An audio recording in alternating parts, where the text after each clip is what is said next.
Assalamualaikum warahmatullahi wabarakatuh. Salam guru penggerak. Perkenalkan, nama saya Nurlian, calon guru penggerak angkatan 9 dari SDN Batu Ampar 13 Pagi, Jakarta. Kali ini saya akan menyampaikan diseminasi budaya positif yang saya laksanakan di depan Bapak Ibu guru hebat SDN Batu Ampar 13 Pagi, Jakarta. Kegiatan ini saya beri judul menyebarkan pemahaman dan penerapan pengalaman budaya positif yang telah kami laksanakan pada Kamis tanggal 19 Oktober 2023. Semoga kegiatan ini bermanfaat dan selamat menyaksikan. Bapak Ibu guru hebat, karena di sekolah kami di SDN Batu Ampar 13 Pagi Jakarta ada 2 calon guru penggerak, maka untuk kegiatan pengimbasan pada Bapak Ibu guru dengan cara kolaborasi. Latar belakang. Tujuan pendidikan menurut Ki Hajar Dewantara adalah menuntun segala kodrat yang ada pada anak-anak agar mereka dapat mencapai keselamatan dan kebahagiaan yang setinggi-tingginya, baik sebagai manusia maupun sebagai anggota masyarakat. Anak diberi kesempatan untuk mengembangkan minat, bakat, dan potensinya sebagai individu yang unik. Sementara itu, guru harus memberikan tuntunan dan pedoman agar anak tidak kehilangan arah dan dapat menemukan kemerdekaan dalam belajar. Budaya positif di sekolah sangatlah penting untuk dikembangkan. Hal ini dikarenakan sekolah merupakan tempat tumbuh dan berkembangnya karakter siswa. Salah satu cara membentuk budaya positif adalah membuat kesepakatan kelas, sehingga mereka mempunyai keyakinan dan kesadaran akan penerapan disiplin berdasarkan motivasi internal, sehingga pada akhirnya mereka memiliki karakter yang kuat sesuai dengan karakter profil pelajar Pancasila. Tujuan kegiatan yang pertama, menumbuhkan budaya positif pada semua warga sekolah.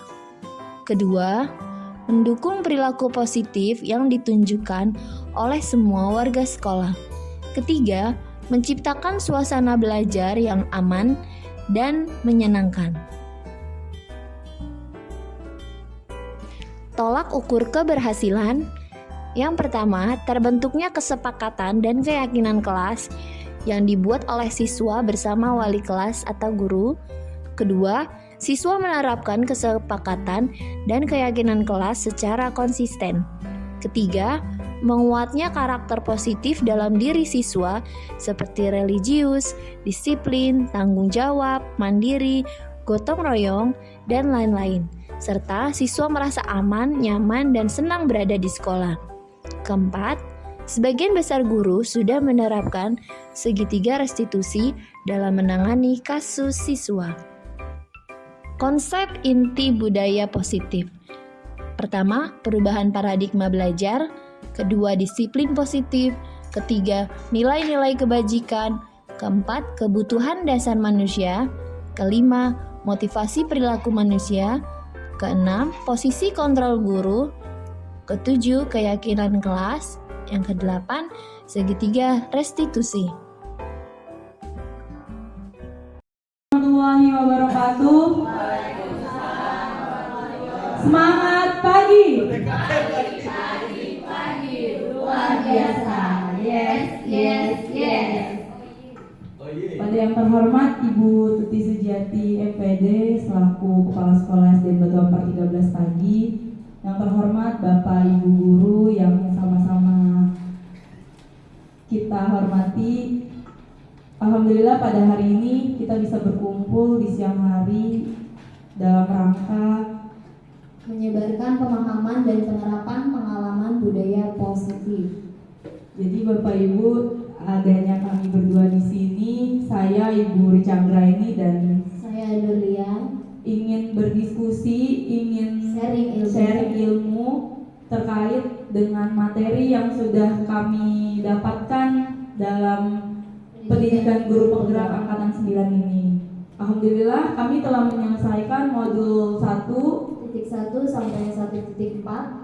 dan yang terakhir ini adalah penerapan budaya positif di sekolah. Jadi sebagai aksi nyata dari kami juga ingin menerapkan ini di sekolah dan sharing juga kepada Bapak Ibu agar kita semua bisa sama-sama berkolaborasi Untuk mewujudkan sekolah yang aman, nyaman, menyenangkan.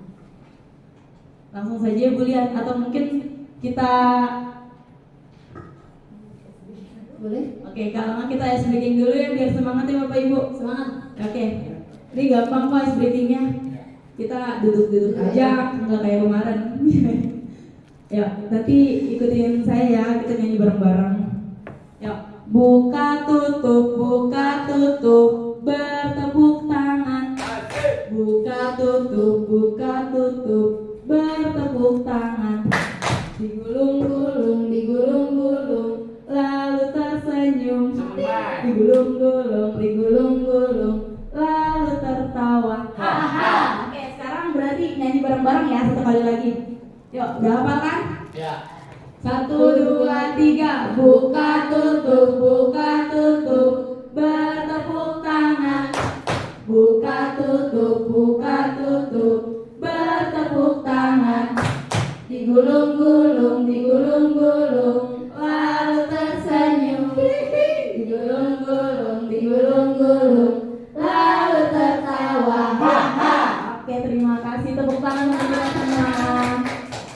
Langsung saja penyampaian materinya akan lebih dulu disampaikan oleh Bu Nurlian. Kepada Bu Nurlian dipersilahkan. Ya, terima kasih kepada Bu Lica. Perkenalan dulu ya Bapak Ibu, tak kenal maka tak sayang. Ini ada muka saya, ada foto saya, Nurlian, dan rekan saya Rica Anggreni, calon guru penggerak angkatan ke-9.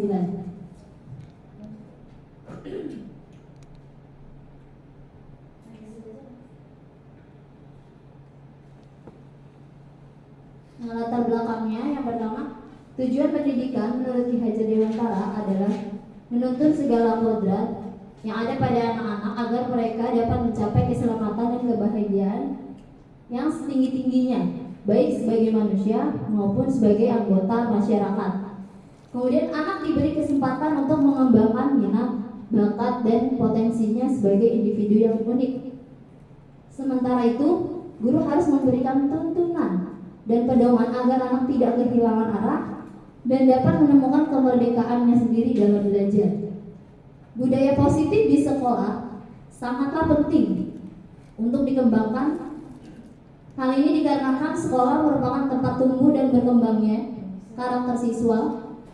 Salah satu cara membentuk budaya positif adalah membuat kesepakatan kelas, sehingga mereka mempunyai keyakinan dan kesadaran akan penerapan disiplin berdasarkan motivasi internal, sehingga pada akhirnya mereka memiliki karakter yang kuat sesuai dengan karakter profil pelajar Pancasila.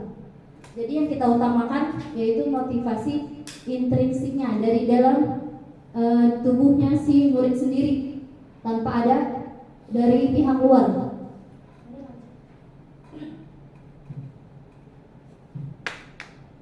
Yang pertama, tujuan kegiatannya menumbuhkan budaya positif pada semua warga sekolah. Kedua, mendukung perilaku positif yang ditunjukkan oleh semua warga sekolah. Ketiga, menciptakan suasana belajar yang aman, nyaman, dan menyenangkan.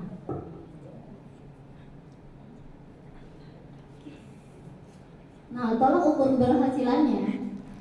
Yang pertama, terbentuknya kesepakatan dan keyakinan kelas yang dibuat oleh siswa bersama wali kelasnya masing-masing. Nah, yang saya ingin tanyakan kepada Bapak Ibu, pada awal tahun pelajaran apakah sudah membuat kesepakatan kelas? Sudah. Alhamdulillah. Kemudian yang kedua, siswa menerapkan kesepakatan dan keyakinan kelas secara konsisten. Apakah masih konsisten? Masih. Alhamdulillah. Yang ketiga, menguatnya karakter positif dalam diri siswa seperti religius, disiplin, tanggung jawab, mandiri, gotong royong, dan lain-lain, serta siswa merasa aman, nyaman, dan senang berada di sekolah. Betul tidak Bapak Ibu? Karena bahkan sampai pulang sekolah sudah pulang akan dibagikan post-it. Mohon dituliskan untuk pertanyaan pertama dulu ya Bapak Ibu. Lingkungan pembelajaran yang seperti apa yang Bapak Ibu impikan? Lingkungan yang aman, nyaman, menyenangkan. Lingkungan belajar ya? Iya, betul Bapak. Seperti apa? Bebas ya? Bebas. Bebas tapi Yang Bapak impikan. nggak boleh.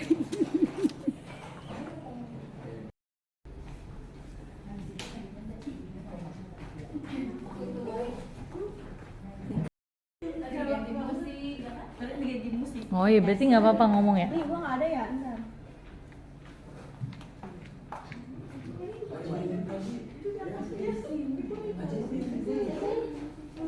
Biar masuk kamera.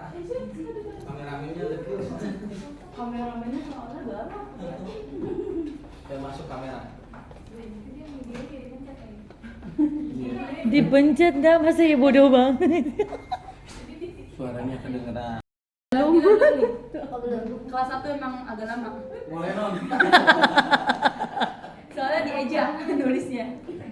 Lingkungan pembelajaran yang seperti apa yang Bapak Ibu impikan? Pertama dari Ibu Reno ya. Ibu boleh boleh. Ibu Ardila dari kelas 1. Lingkungan yang Ibu Ardila inginkan yaitu lingkungan yang aman, nyaman, kolaboratif, berbasis IT. Wah keren, berbasis IT. Kemudian lingkungan belajar yang aman, nyaman, dan menyenangkan untuk siswa belajar. Lanjut, lingkungan pembelajaran yang kondusif, holistik untuk mencapai tujuan pembelajaran dan visi sekolah.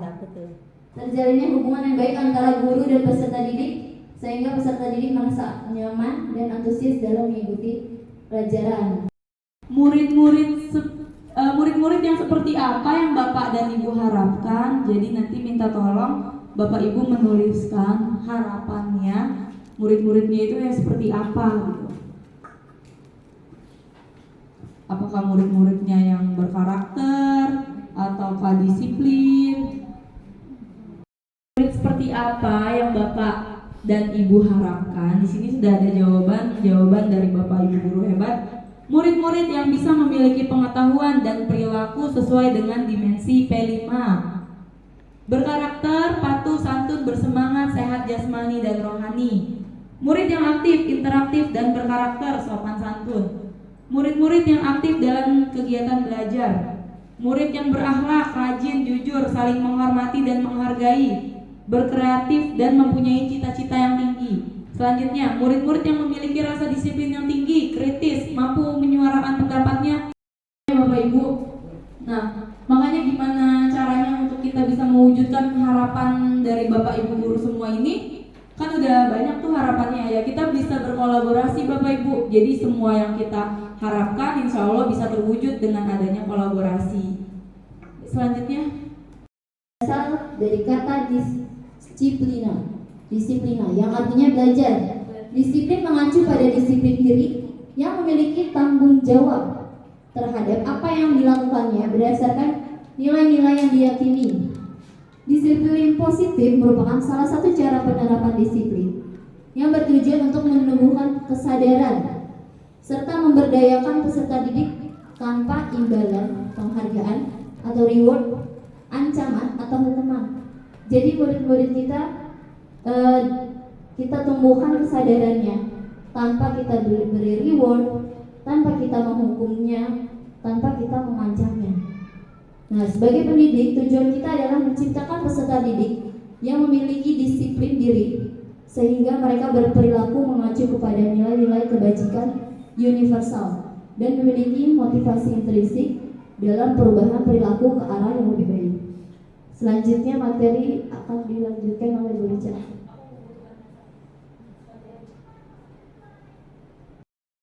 apa sih kebutuhan dasar manusia itu? Jadi kebutuhan dasar manusia adalah segala sesuatu yang kita lakukan untuk mendapatkan apa yang kita inginkan. Seluruh tindakan yang kita lakukan memiliki tujuan tertentu dan semua usaha terbaik yang kita lakukan adalah dalam rangka agar kebutuhan dasar kita menjadi terpenuhi dengan baik. Selanjutnya Bu Nanti. Kebutuhan dasar manusia itu terbagi menjadi 5. Yang pertama, kebutuhan dasar bertahan hidup, seperti makanan, tempat tinggal, keamanan, kesehatan, itu termasuk ke dalam kategori bertahan hidup. Selanjutnya, kasih sayang dan rasa diterima. Rasa diterima, diperdulikan, berbagi, kerjasama, menjadi bagian dalam kelompok, itu masuk ke dalam kebutuhan dasar kasih sayang dan rasa diterima. Selanjutnya, penguasaan, termasuk di dalamnya itu harga diri, keinginan untuk dianggap, memimpin, berprestasi, diakui. Lalu kebebasan, mandiri, memiliki pilihan, mencoba hal baru, mampu mengendalikan arah dirinya. Lalu kesenangan, itu ada bermain, humor, antusias, tertawa. Jadi Bapak Ibu, di sini ada 5 kebutuhan dasar manusia, yang mana semua ini tuh kita selalu berusaha untuk memenuhinya dengan berbagai cara apapun. Nah, makanya terkadang ketika ada anak yang melakukan sesuatu, kita sebagai guru sebaiknya jangan langsung menjudge anak tersebut, tapi kita identifikasi dulu nih, kenapa anak itu melakukan hal tersebut. Bisa jadi di antara 5 kebutuhan ini dia itu ada yang belum terpenuhi, dan anak itu sedang berusaha untuk memenuhi kebutuhan dasarnya ini gitu. Lanjut. Manusia itu melakukan sesuatu pasti ada yang mendasarinya, itu yang memotivasinya. Yang pertama itu untuk menghindari ketidaknyamanan atau hukuman, untuk mendapatkan imbalan atau penghargaan dari orang lain, untuk menjadikan orang yang mereka inginkan dan menghargai nilai-nilai yang mereka percaya. Ini semuanya masuk ke dalam motivasi. Ada yang intrinsik, ada yang intristik. Jadi Bapak Ibu, kalau misalnya kita datang ke sekolah nih, nah itu datangnya tepat waktu. Nah itu apa yang memotivasi kita? Kira-kira? Pengen ketemu anak murid. Mau ketemu anak murid? Oh, Masya Allah. Terus? Biar nggak kepotong gajinya. Biar nggak telat absen, terus? Biar nggak kepotong. Biar nggak kepotong gajinya. Nah itu macam-macam motivasinya ya, beda-beda tentunya ya. Dan pasti yang kalau misalnya tadi biar nggak terlambat, biar nggak dipotong gajinya, itu masih motivasi ekstrinsik, masih untuk menghindari hukuman. Tapi kalau tadi ada yang bilang udah nggak sabar Bu mau ketemu murid, ya berarti mungkin itu dan di dalam dirinya itu jiwa gurunya sudah menggebu-gebu gitu ya, beda. Lanjut. Nah yang tadi itu di sini tuh ada hukuman terbagi menjadi 3, hukuman, konsekuensi, dan restitusi. Di sini ada perbedaannya. Kalau hukuman itu terjadinya tidak terencana secara tiba-tiba, kemudian murid tidak tahu apa yang akan terjadi dan tidak dilibatkan, bersifat satu arah berupa hukuman fisik atau psikis. Lalu konsekuensi itu terencana, disepakati sesuai peraturan, murid tetap dibuat tidak nyaman. Sikap guru selalu memonitor murid.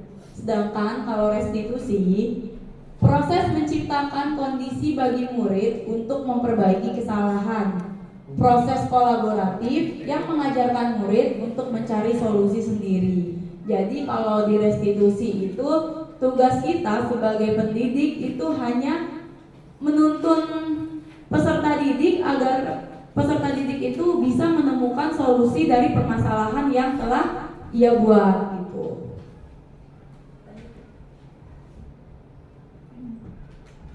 Kemudian di sini ada 5 kontrol posisi manusia. Posisi 5 kontrol manusia itu ada terbagi menjadi 5. Yang pertama pembuat rasa bersalah, penghukum, teman, pemantau, dan manajer. Selanjutnya Bu.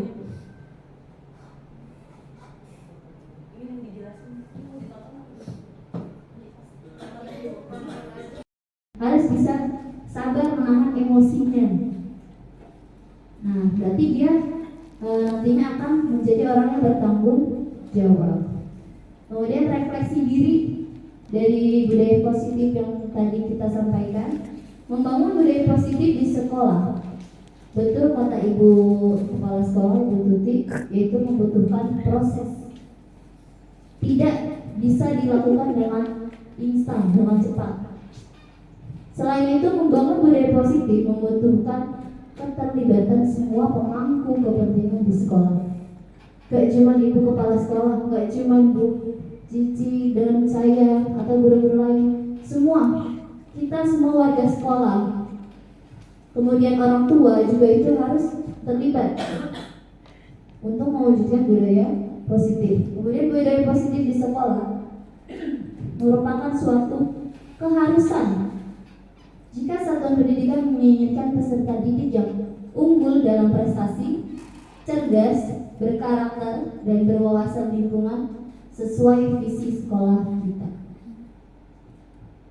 Itu saja refleksi diri dari pemaparan kami. Kurang lebihnya mohon maaf. Saya dan Bu Rica mengucapkan banyak-banyak terima kasih. Wassalamualaikum warahmatullahi wabarakatuh. Waalaikumsalam warahmatullahi wabarakatuh.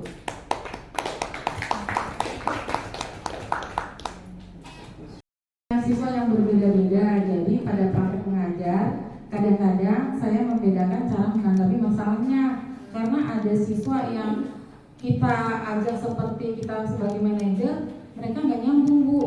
Jadi kalau kita istilahnya, nah karena kamu melanggar, alasannya udah, terus kamu harus bagaimana? Nggak jawab dia, nggak nyambung. Tapi ada juga siswa, sekarang kamu melakukan kesalahan, merugikan. Nah sekarang gimana caranya supaya kamu tidak melakukan kesalahan lagi? Ada yang ngerti jawaban.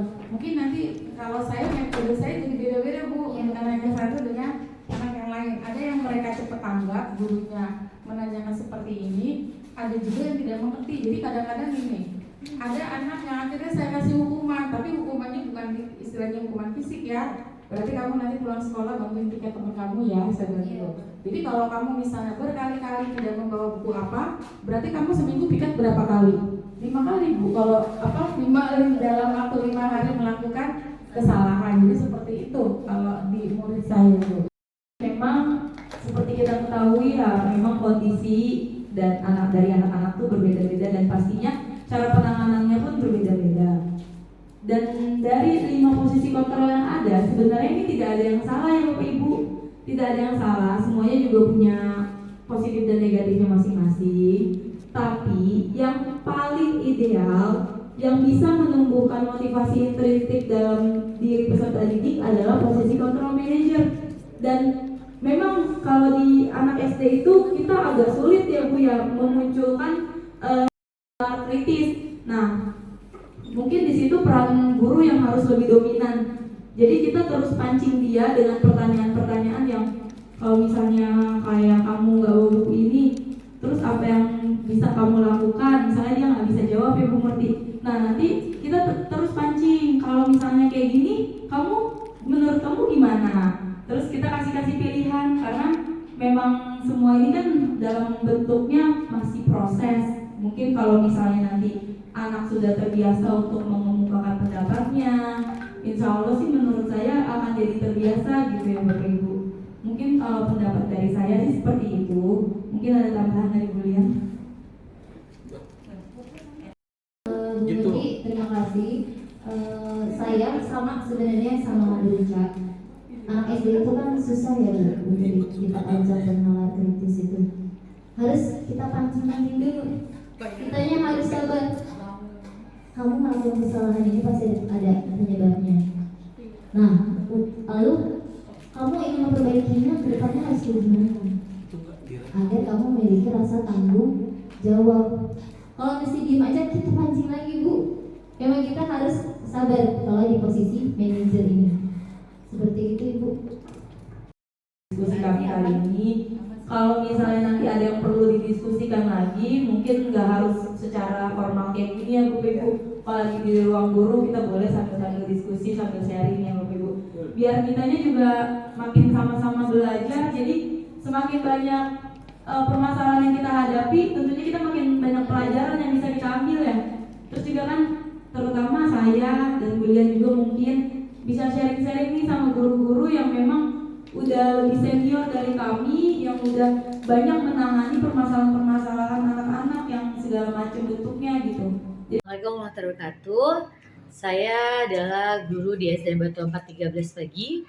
Saya adalah teman dari Ibu Lian dan Ibu Rica, CGP Angkatan 9. Di sini saya akan menyampaikan testimoni atau pesan dan kesan yang sudah diberikan oleh Ibu Lian dan Ibu Rica mengenai sharing ilmu budaya positif. Dari sharing ilmu yang diberikan oleh Ibu Lian dan Ibu Rica ketika menjelaskan mengenai budaya positif sangat bermanfaat untuk kami para guru, khususnya teman-teman yang memang belum melaksanakan program guru penggerak. Di sini teman-teman guru menjadi tahu posisi yang harus dilakukan ketika menghadapi suatu masalah. Kemudian juga kami mendapatkan ilmu juga bagaimana harusnya membuat suatu kesepakatan sebelum dimulainya pembelajaran, di mana segala sesuatunya memang harus berpihak pada murid. Jadi sharing yang dilakukan oleh Bu Lian dan Ibu Rica sangat bermanfaat. Semoga kedepannya kami sebagai guru dapat memposisikan di mana kami bisa menyelesaikan permasalahan ataupun masalah dari siswa dengan bijak, yaitu dengan mempertimbangkan hal-hal yang memang menjadi faktor siswa tersebut. Kedepannya semoga Ibu Lian dan Ibu Rica sukses selalu dan terima kasih atas sharing ilmunya. Wassalamualaikum warahmatullahi wabarakatuh. Assalamualaikum warahmatullahi wabarakatuh. Perkenalkan, nama saya Andes Darmawan. Saya di sini ingin menyampaikan beberapa hal positif yang sudah dipaparkan oleh rekan sejawat saya, Ibu Rica Anggraini dan Ibu Nurlian, SPD. Hasil dari kegiatan yang mereka sampaikan sangat termotivasi dan istilahnya sangat menginspirasi terhadap saya dan teman-teman sejawat di sekolah SDN Batu Ampar 13 pagi. Saya berharap kedepannya bisa ditularkan ke teman-teman yang lain, dan saya juga termotivasi ke depan ingin mengikuti rekam jejak beliau. Semoga kedepannya semakin sukses dan makin bersemangat. Sehat selalu, Bu Nurlian, Bu Rica, salam sehat. Assalamualaikum warahmatullahi wabarakatuh. Perkenalkan, saya Siti Mariam, rekan kerja dari Ibu Nurlian dan Ibu Rica Anggraini. Dampak yang saya rasakan setelah presentasi yang Ibu Nurlian dan Ibu Rica Anggraini presentasikan di sekolah, saya merasa terbantu dan menambah wawasan saya sehingga saya mengetahui dengan paparan yang rinci bagaimana misalkan ada namanya istilah 3 dosa pendidikan di sekolah seperti intoleransi, bullying, dan kesehatan reproduksi, atau sering juga didapati adanya namanya pelecehan seksual. Kemudian adalah segitiga restitusi, bagaimana kita menghadapi masalah ketika peserta didik, apakah kita sebagai pemantau, apakah kita penghukum. Semua yang dipaparkan dengan secara rinci dan gampang menjadikan pengetahuan baru bagi saya, dan saya akan mengimplementasikannya sebagai guru dalam kegiatan mengajar dan juga sebagai coach bagi peserta didik ketika ada menghadapi masalah. Demikian testimoni saya, sekian dan terima kasih. Wassalamualaikum warahmatullahi wabarakatuh. Assalamualaikum warahmatullahi wabarakatuh. Selamat sore. Saya adalah Ibu Tuti Sujiati, Kepala Sekolah SD Negeri Batu Ampar 13. Terkait dengan kegiatan yang dilakukan oleh Ibu Rica Anggraini dan Ibu Nurlian selaku CGP Angkatan 9, ada kegiatan sosialisasi tentang budaya positif, ya, bahwa hal ini merupakan tahapan yang memang harus dilalui oleh para CGP Angkatan 9 ini. Kemudian manfaat yang dilakukan oleh Ibu Lian dan Ibu Ica merupakan manfaat yang begitu besar dirasakan oleh seluruh pendidik dan tenaga kependidikan di sekolah kami. Artinya bahwa budaya positif ini merupakan salah satu bentuk kegiatan yang memang harus diterapkan di sekolah kita terkait dengan ketertiban dan disiplin peserta didik maupun warga sekolahnya. Untuk penerapan dari budaya positif ini ya merupakan suatu hal yang sifatnya adalah holistik, tidak hanya berlaku kepada peserta didik tapi juga didukung baik itu oleh PTK maupun warga sekolahnya. Artinya keberhasilan dari penerapan budaya positif ini merupakan kegiatan keseluruhan yang membutuhkan dukungan dari seluruh warga sekolah, kemudian PTK dan peserta didik. Adapun yang lebih menarik lagi ya, saya memberikan reaksi yang positif dan bangga bahwa CGP Angkatan 9 ini bisa melakukan sosialisasi dengan bentuk yang mudah dipahami, mudah dicerna, kemudian bervariasi, menarik dan tepat sasaran. Artinya kegiatan ini bisa diterima, dipahami oleh seluruh PTK yang nantinya insya Allah bisa diaplikasikan di dalam sekolah kami ya, terkait dengan kurikulum merdeka, bahwa nanti P5-nya bisa diterapkan dengan sebaik mungkin. Nantinya tujuan dari kurikulum merdeka bisa tercapai. Artinya dimensi-dimensi dari kurikulum merdeka bisa diterima, dilaksanakan dengan sebaik mungkin.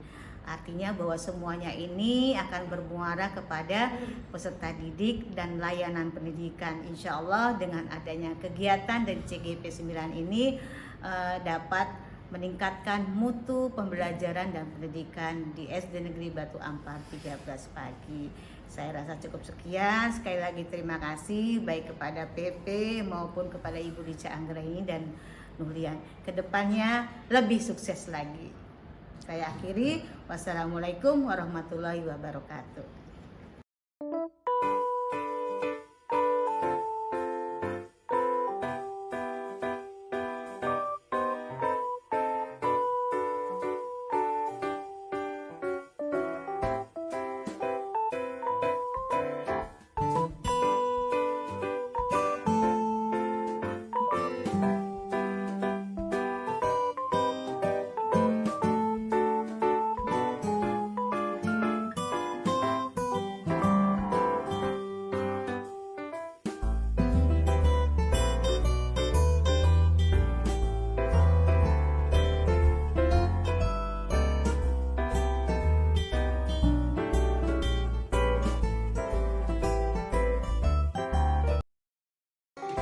Apa itu keyakinan kelas?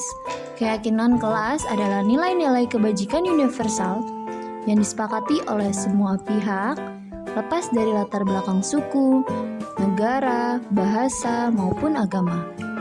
Keyakinan kelas mirip kalimatnya dengan peraturan kelas, namun kalau peraturan kelas biasanya menggunakan kalimat negatif, sedangkan keyakinan kelas menggunakan kalimat positif.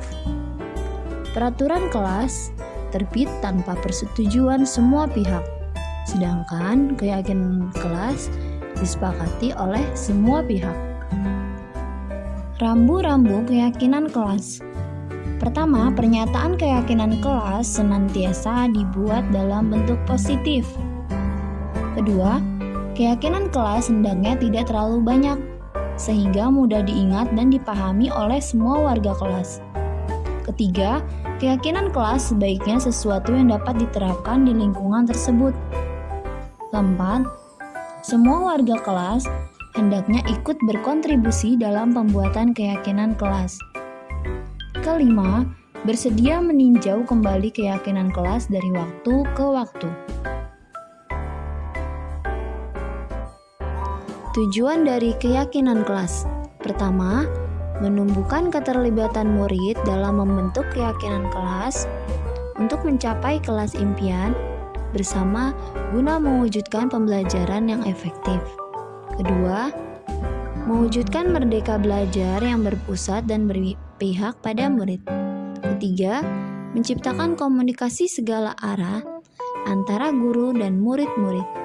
keempat, membiasakan budaya dan disiplin positif.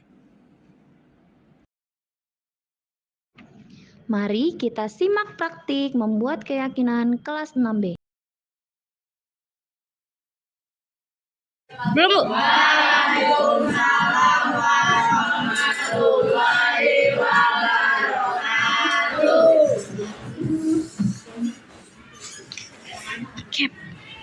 Hari ini kita akan membuat keyakinan kelas. Sebelumnya ada yang tahu apa itu keyakinan kelas? Kalau nggak ada yang tahu, berarti gue akan memberitahu. Keyakinan kelas itu mirip sama seperti peraturan kelas. Tapi kalau peraturan itu kan biasanya ada di kata dilarang, jangan. Itu kalimat negatif atau positif? Negatif. Nah, kalau misalnya keyakinan kelas itu berdasarkan kesepakatan kelas, kesepakatan yang ada di kelas kita, yang ada di kelas 6B seluruhnya. Nggak ada yang boleh memberikan pendapat.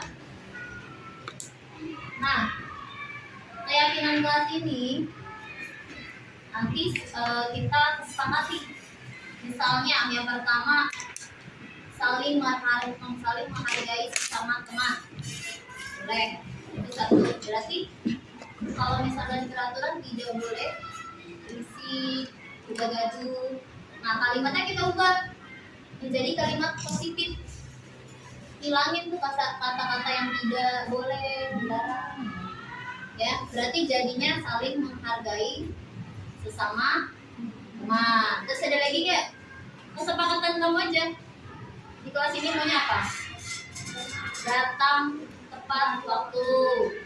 Terus menjaga kebersihan. Ada lagi?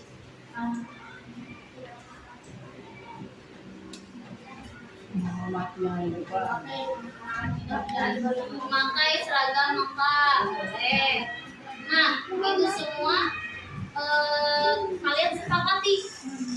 Buat apa? Biar kalian tuh punya rasa tanggung jawab terhadap nilai-nilai yang kalian yakini.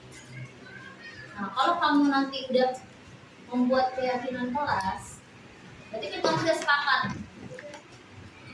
Berarti membuat kamu merasa tanggung jawab. Nah, ini ada sticky note. Ibu minta kamu tulisin keyakinan kelas atau kesepakatan kelas yang seperti apa yang kamu inginkan. Boleh tulis di satu, ya satu aja. Atau mau boleh dua, boleh. Dua aja, satu. Satu aja.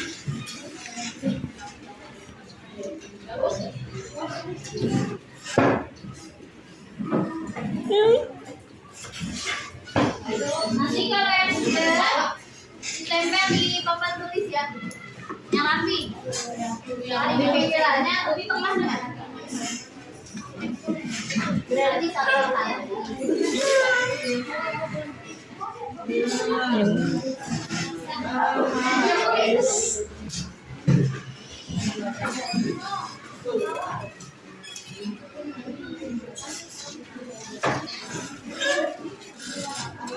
Ya, hindari kalimat negatif. Jangan ada kata kalimat negatif. Dilarang. Jangan ada kata depannya nggak boleh dilarang. Ya. Jadi kalau menjaga boleh. Boleh. Jadi saling menghormati.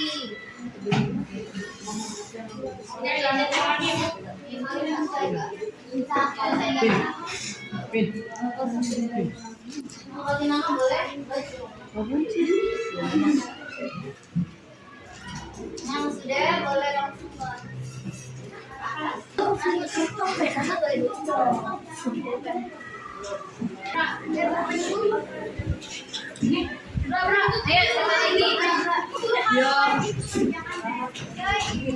keyakinan itu maksudnya apa? Oh, keyakinan apa nih?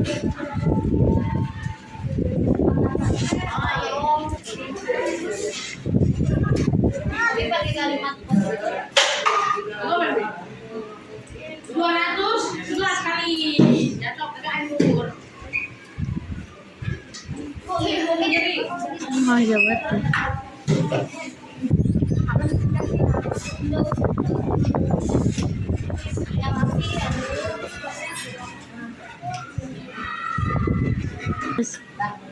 Ini yang lagi Merendah.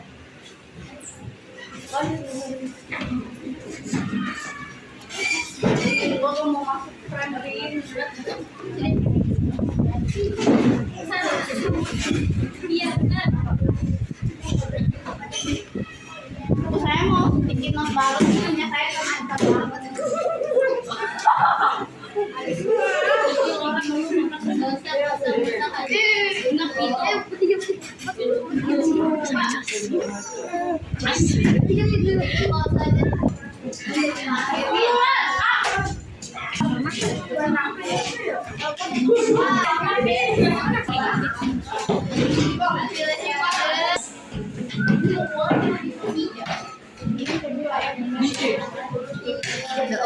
Nah ini ada keyakinan kelas yang kamu buat.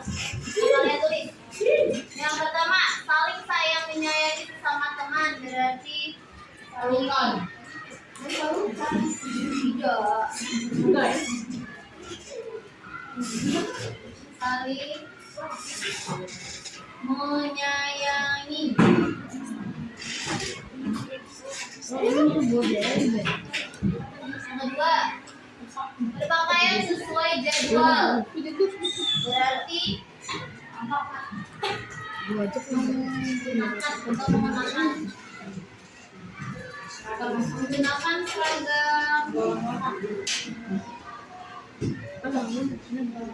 lengkap sesuai jadwal. Harinya atau jadwalnya.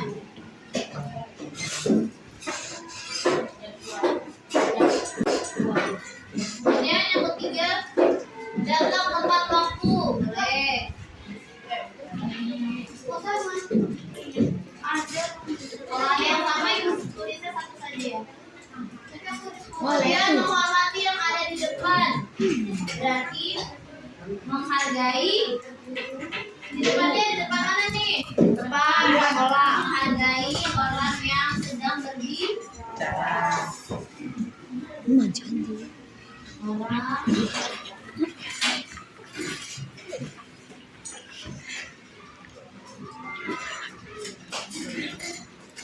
kemudian main bersama dengan yang lain, saling menyayangi, berarti saling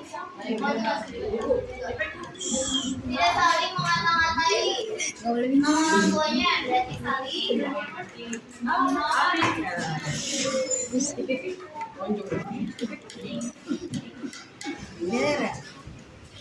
lanjut menjaga kenyamanan kelas.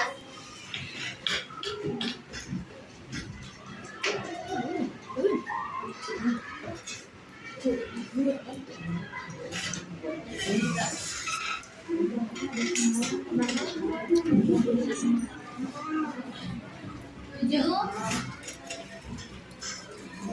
menjaga kenyamanan, sampai aja ya, keamanan tadi ada, dan keamanan kelas.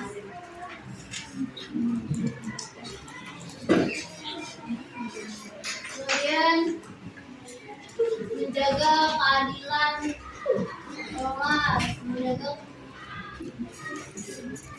kebersihan.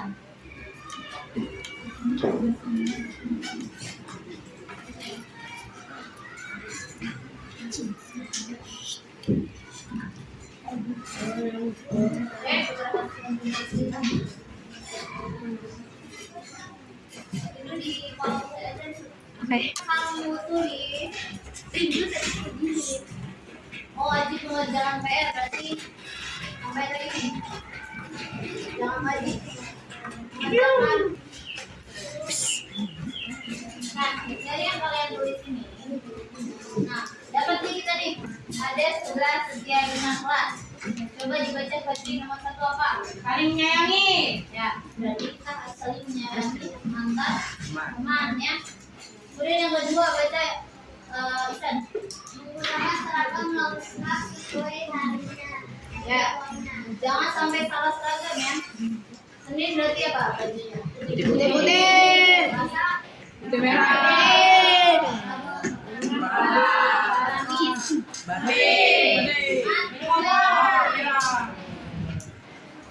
Terus yang ketiga, baca misa. Nah, datang tepat waktu. Nah, berarti kamu harus tanggung jawab ya. Memiliki rasa tanggung jawab. Kalau kamu telat, berarti kamu melanggar keyakinan. Berarti kamu nggak ada tanggung jawabnya ya. Kalau kamu melanggar yang keempat, Indra baca Indra. Menghargai orang yang sedang berbicara. Nah, kalau kamu ingin kesepakatan ini, berarti kamu harus tanggung jawab. Kalau ada orang yang berbicara di depan, kamu harus. Kemudian yang keenam, baca tadi ya, menjaga keamanan dan kenyamanan, Nah, berarti kamu harus bertanggung jawab. Ini kan keyakinan kelas yang aku bikin, menjaga kenyamanan dan keamanan, bikin kelasnya nyaman, bikin kelasnya aman. Jangan malah sebaliknya. Jadi kamu kalau sebaliknya berarti apa? Melanggar keyakinan. Nah, ketujuh, menjaga kebersihan. Jadi semua nih 32 anak harus menjaga kebersihan. Yang ke-8, bacakan. Saling berbagi sama teman. Nah, saling berbagi berarti tidak boleh demikian. Alas makanan berbagi. Tapi kalau berbagi mengajak Alex. melaksanakan piket kelas. Nah, berarti sesuai jadwalnya ya, melaksanakan piket kelas. Jangan yang malah ada yang enggak piket, hadir lambat ya. Kelas kalau bersih enak kan? Nggak terhindar juga dari penyakit. Kemudian yang ke-10, baca aja. Menjaga perilaku dan sopan santun. Nah, menjaga perilaku dan sopan santun berarti perilakunya gimana? Tidak boleh. Berarti kalau sesama teman kamu harusnya gimana? Menjaga perilakunya. Baik. Ngomongnya yang baik, yang sopan. Jangan malah mengejek-ngejek temannya. Jangan berantem. Jangan malah ngata-ngatain sama orang tuanya. Ya. Dan yang lagi, mengerjakan tugas tepat waktu. Nah, ini yang penting ya. Biar kamu punya tanggung jawab terhadap tugas kamu. Kamu di sini belajar. Kamu di sini belajar juga disiplin. Berarti harus mengerjakan tugas tepat waktu. Nah, ini ya, keyakinan kelas 6. Nanti bisa buat dipajang di kelas. Ya, cukup sekian. Terima kasih. Wassalamualaikum warahmatullahi wabarakatuh. Tanda tangan murid-murid sebagai bentuk persetujuan keyakinan kelas yang telah dibuat. Keyakinan kelas ini kan sudah kalian sepakati ya. Nah, nanti ini ya sampai nanti kamu lulus akan melakukan keyakinan kelas seperti ini. Nah, sebagai landasannya kalian semua tanda tangan di pembantu keyakinan. Ya, ya, tanda tangan bergiliran kecil. Kecil aja di sini. Ayo, siapa lagi tanda tangan? Ya boleh. Ayo lagi. Ini juga bilang benar.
gambarnya dilihatin. Di dalam, namun ia tak bisa mengambil pisang di atas pohon. Lagi berpikir keras, tiba-tiba kancing dilempar kulit pisang. Ia berlangsung lari, takut yang melemparnya adalah Pak Tani. Ketika ia mendorong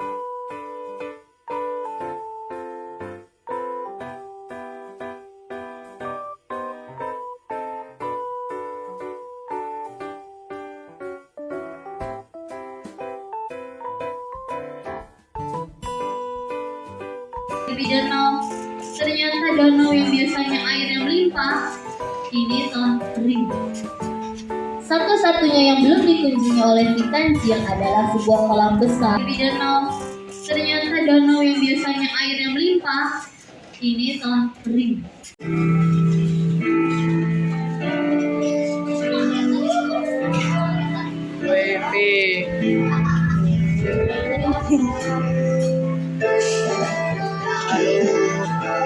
Halo Bang. Ketika Anda tidak suka. Bang.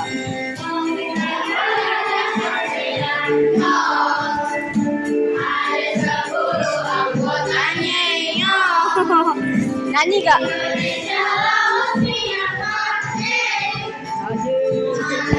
Ketika Anda disuruh.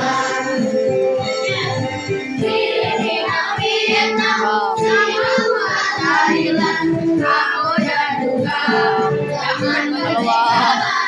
Halo Bang. Ya gak usah gitu juga kali Bang.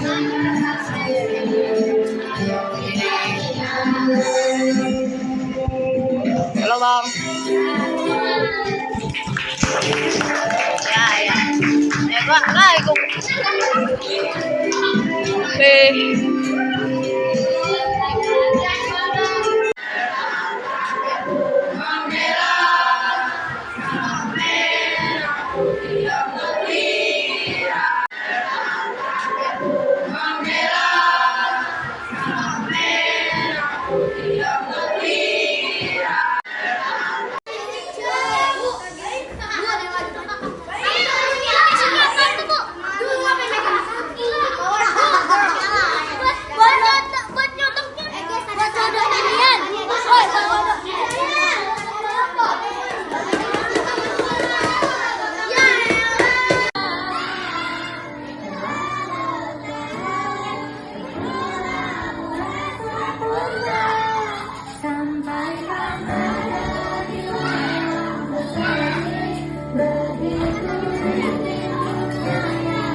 Tapi hanya membawa sampah apa?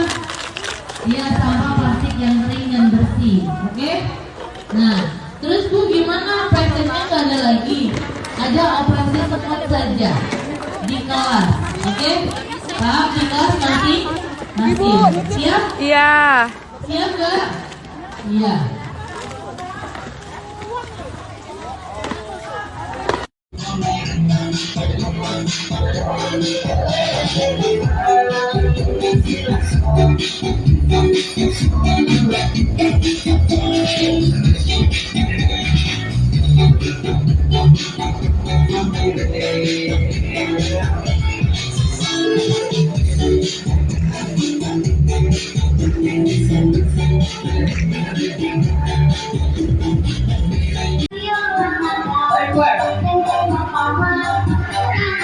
Oke, geser, siap.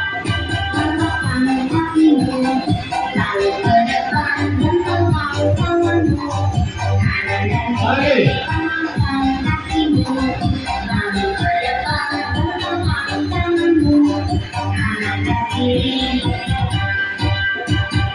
Jalan ke kanan, angkat, jalan kiri, angkat lagi. Gimana?